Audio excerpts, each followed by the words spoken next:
Hello दोस्तों, horror domain Hindi channel में आप सभी का बहुत बहुत स्वागत है। आज मैं लेकर आया हूँ दो बिल्कुल सच्ची हॉरर इंसिडेंट्स जो कि NH-73 में घटी थी।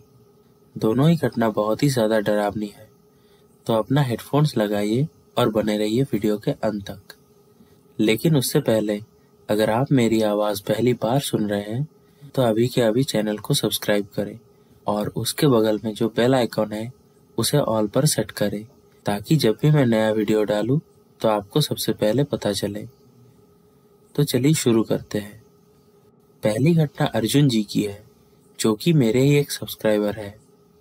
तो आगे की घटना मैं आपको उन्हीं के पॉइंट ऑफ व्यू से सुनाऊंगा। हेलो दोस्तों, मेरा नाम अर्जुन है और मैं पेशे से एक ट्रक ड्राइवर हूँ। ये तब की बात है जब मैं इस प्रोफेशन में नया आया था और मुझे एज ए ड्राइवर कुछ ही साल हुए थे। एक दिन मेरी शिफ्ट खत्म हो गई थी और मैं सो रहा था। तभी रात को मुझे मेरे मालिक का कॉल आया कि कुछ सामान को लेकर मुझे अर्जेंटली बेंगलुरु जाना है। तभी रात के 12 बज रहे थे और मेरा पार्टनर तब घर जा चुका था, इसीलिए मुझे अकेले ही ट्रक में सारा सामान लोड करना पड़ा। ट्रक में सारा सामान लोड करके मैं NH-73 से बेंगलुरु के लिए निकल पड़ा। तभी वो ठंड का मौसम था। रास्ते में चारों तरफ कोहरा ही कोहरा था। पूरा रास्ता बिल्कुल सुनसान था। दूर दूर तक किसी भी आदमी का नामो निशान तक नहीं था। सिर्फ बीच बीच में मेरे जैसे एक दो ट्रक जा रहे थे। मुझे ट्रक चलाते हुए अब 2 घंटे हो गए और अभी रात के 2:30 बज रहे थे। अचानक मुझे रास्ते में एक आदमी दिखा। वो आदमी बहुत ही परेशान लग रहा था। हाथ दिखाकर वो मुझे ट्रक रोकने के लिए कह रहा था। फिर उसके पास जाकर मैंने ट्रक रोक दिया।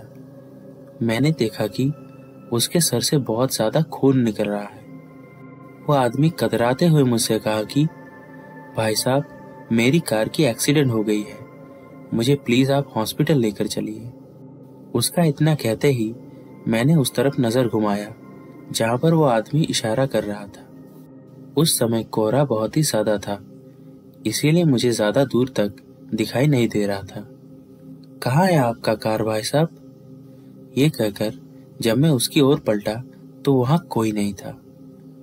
वो आदमी महज कुछ ही सेकंड में ही मेरी आंखों के सामने से गायब हो गया था। और तभी रोड के पास के जंगल से किसी आदमी के दर्द से चिल्लाने का आवाज आने लगा। अब मैं बहुत ही ज्यादा डर गया। मैंने तुरंत ट्रक स्टार्ट किया और वहां से जल्द निकल गया। मुझे समझ ही नहीं आ रहा था कि वो आदमी जो कि एक्सीडेंट की वजह से इतना घायल था, कुछ ही सेकंड में कैसे मेरे आंखों के सामने से ओझल हो गया। और वो दर्द से चिल्लाने की आवाज किसका था? यही सब सोचते हुए मैं ट्रक चलाने लगा। फिर मुझे सड़क के किनारे एक ढाबा दिखा। मैंने उस ढाबे के पास अपनी ट्रक रोक दी। ढाबे में बैठकर जब मैं खाना खा रहा था तो मुझे बहुत ज्यादा परेशान देखकर वहां के एक आदमी ने मुझसे पूछा कि क्या हुआ है भाई साहब, आप इतना परेशान दिख रहे हो? तब मैंने पूरी घटना उनको सुनाया। मेरी बात सुनकर वो आदमी मुझसे जो कहा वो सुनकर मेरा खून जम गया। उन्होंने कहा कि लगभग 2 साल पहले एक आदमी कार लेकर अपने माँ से मिलने जा रहा था। उनकी माँ हॉस्पिटल में एडमिट थी। इसी चीज का टेंशन लेकर वो आदमी बहुत ही तेजी से NH-73 से होकर जा रहा था। तभी कोहरा बहुत ही ज्यादा था, इसी वजह से उसको आगे रास्ता ठीक से नहीं दिख रहा था और वो आदमी एक पेड़ से जाकर टकरा गया। बुरी तरह से घायल होने के बावजूद भी वो आदमी तब भी जिंदा था और अपने गाड़ी से निकलकर सबसे लिफ्ट मांगने लगा। कई घंटों तक मौत से जूझते हुए वो आदमी सबसे मदद मांगने लगा, लेकिन किसी ने भी उन्हें मदद नहीं किया। फिर कुछ जंगली जानवरों ने उन पर हमला कर दिया। दर्द से चिल्लाते हुए आखिरकार उन्होंने अपना दम तोड़ दिया।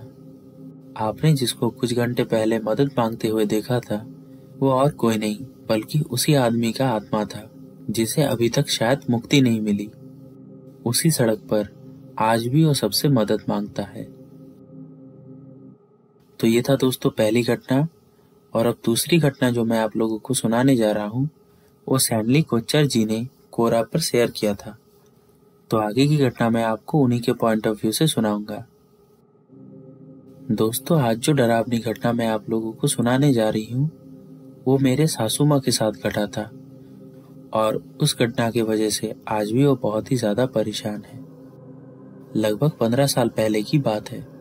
मेरी सासू माँ और ससुर जी NH-73 से होकर जा रहे थे। तभी गर्मी का मौसम था और वो लोग दोपहर में बाइक से वहां से गुजर रहे थे। दोपहर की उस झुलसा देने वाली गर्मी में उन्हें बहुत ही ज्यादा प्यास लग गई। कुछ दूर जाने के बाद रास्ते के साइड पे उन्हें एक हैंडपंप दिखा, तो मेरे ससुर जी ने अपनी बाइक रोकी। एक बड़े से पेड़ के छांव में अपनी बाइक पार्क करके वो लोग उस हैंडपंप से पानी पीने लगे।